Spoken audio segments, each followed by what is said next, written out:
thing is that the Inca did not know the concept of, or they didn't know the concept of concrete. But as soon as the Spanish arrived, the Spanish brought with them the knowledge of concrete, because concrete goes back to ancient Rome, etc. So that's one of the things that we look for when we're looking at where you have some kind of mortar or filler. And so this is Inca period. This is clay. It's a mud clay. It's basically everywhere, but it's the clay component makes it water resistant but not waterproof. And even during Inca times, the tops of walls would always have a little roof of some kind, so that diverts the rainwater down away from the wall. But I think most likely what this is Inca period reconstitution, because we find the mortar. If the Spanish had done it, they would use concrete, which we'll see farther down. So I think, again, that when Inca Roca said, build my palace, they came to the ruins of this place, and the workers did rebuild it, but they rebuilt it using the technology that they had. They were able to split stone like this. We'll see better examples down there. They had meteorite material, which is pretty hard, as well as basalt, which is harder than this material. So they would create grooves in here, and then they would take wooden shims or wedges, and they jam, this would be on the ground. They'd put the wedges in, and then they would bathe it with water and keep bathing it with water. And then usually over the course of, maybe even less than 24 hours, what would happen is the wood swells, and because you've created the beginnings of weakness in these pockets, then the stone will pop. And so we'll see a lot of examples of that as we're going down that way. So I think, contrary to what you've heard about the Inca being great masons, they probably weren't. It's not to put them down. The Inca genius was in social organization. It wasn't in construction. So this area here is probably, because it more or less goes to the original top of where it was. So I think this is Inca rebuilding of incredibly ancient palace or whatever, built by one of the super cultures that preceded the Inca, of which there were most likely two, because we find two very distinct styles of building. The polygonal is one, and the Coricancha will be an example of the other, where the wall is almost perfectly flat, and they like to follow straight lines reasonably well. So it's unlikely that the builders of this style and the builders of that style were the same people. This and Sacsayhuaman are the classics of this example, called polygonal building, but also at Ollantaytambo we'll see other things. And as the tour progresses, you'll have increased knowledge of this stuff, and you'll start to see this stuff yourself and be pointing it out. And that's the fun of a tour like this. It's your exploration of the site and your insights that happen there.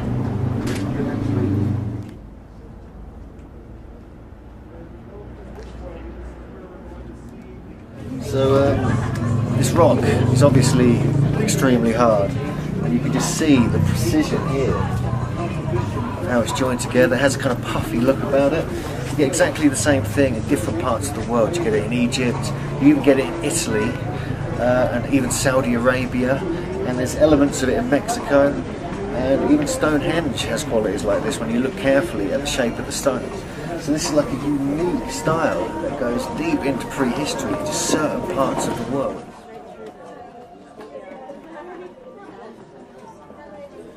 So this is olivine basalt? Yeah, it looks extremely expensive. I think it's olivine, but yeah, I'll let you know for sure. Okay, great. Yeah, I don't want to without the X-ray diffraction. Okay, because some people call it andesite, which is probably a generic term. Isn't it? I think it's got more olivine than we call it a granite or andesite. So it's more of a granite? Granite has more muscovite and and larger crystals. Larger crystals, obviously. Yeah, this is sort of intermediate because you can see some of the crystals in here. Okay. And you can even see some of the actual ones here. But yeah, it's fine grain. It's not quite grain like you see in your countertop, obviously. Right. But I'm pretty sure the pyroxene is when you look at the composition triangle, you know, these things. There's when you. What you're looking at is you're looking at the same. The original megalithic is moving up, and then it's not only the shape of the stone that changes, the scale goes down, and it goes down to, you know, cubes from individual polygonal design to cubes of a different material. So you're going, you know, this again comes from 30 kilometers away, that comes from 50 kilometers away. And that obviously is repair work. The original builders wouldn't start with one material and then suddenly shift gears like that and make the composition and material different unless it was continuous throughout the building, which it isn't. They were using Triguencatimes, whatever they had, in order to do replacement and to make sure that this building was ready for Inca Roca to live in. And the famous 12-sided stone is down this way.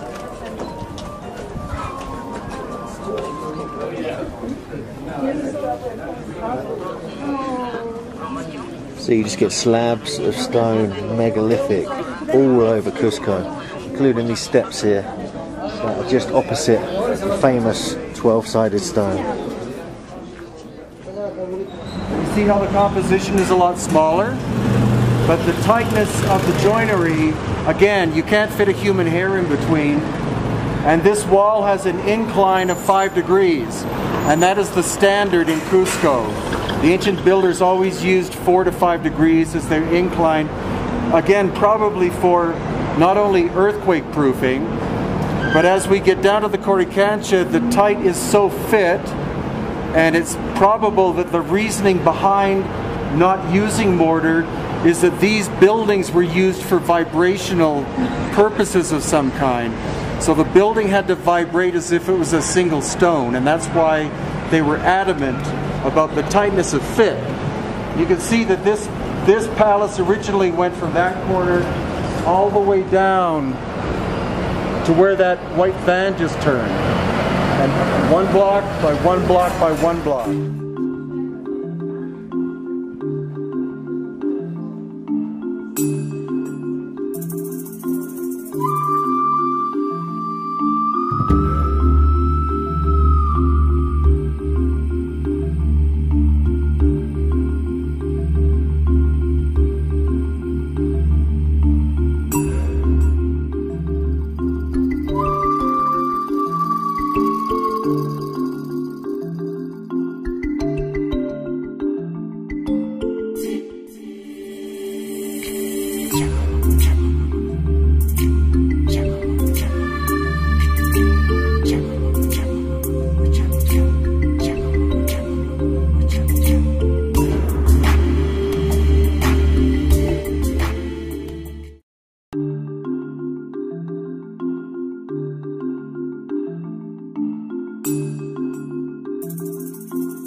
So we're inside the Tiwanaku Museum in La Paz. This is the first time it's been open in a long time. I've been wanting to come here for years. It's got some of the most impressive artifacts from Tiwanaku, even some elongated skulls. You can just see this stone sphere behind me, which looks like one of the strange platonic solids found in Scotland. The fact that they're here at Tiwanaku or in the Lake Titicaca area absolutely fascinates me, because it brings another connection between Tiwanaku and this Lake Titicaca area and Europe, because not only do we have Caucasian looking features on many of the statues, but even the alignments the astronomical alignments of some of the sites, including Tiwanaku, and the fact that there were 99 stones around the perimeter of Tiwanaku, which also you find at Avebury. So we're going to keep researching. We're going to go to Tiwanaku and Pumapunku tomorrow and see what else we can find. This is a very interesting stone behind me. It's like a cube, and it's got spiral carvings on it, which is something we find also at the Tiwanaku site, as well as obviously all over Europe, Malta, New Zealand, and many other places. So it's very intriguing that they have these precision carved spirals here and all over the world. Is there a global connection?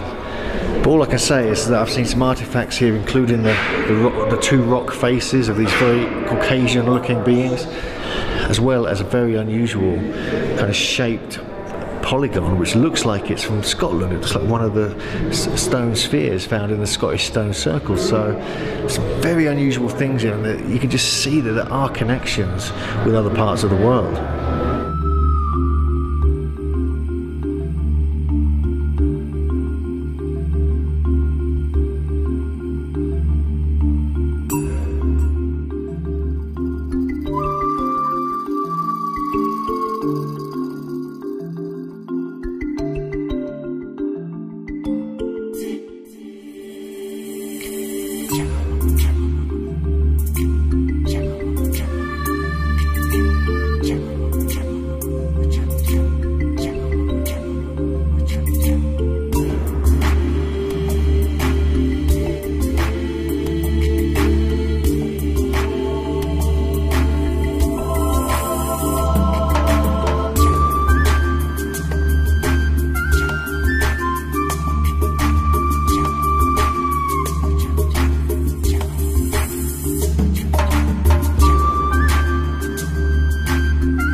I look at things from a sort of global perspective. I just can't help it. I become like an obsessed megalithomaniac traveller, and I get all around the world at any opportunity, on cruises, boats, balloons, anything you like.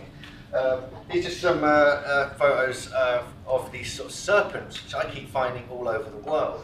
Only part of this talk is going to cover this idea that there was like some kind of serpent elite. What I'm interested in is what that means. I believe it has some connection with earth energies, with ley lines, with grids and things like this, as well as the rising of the Kundalini and possibly shamanic and psychedelic things as well.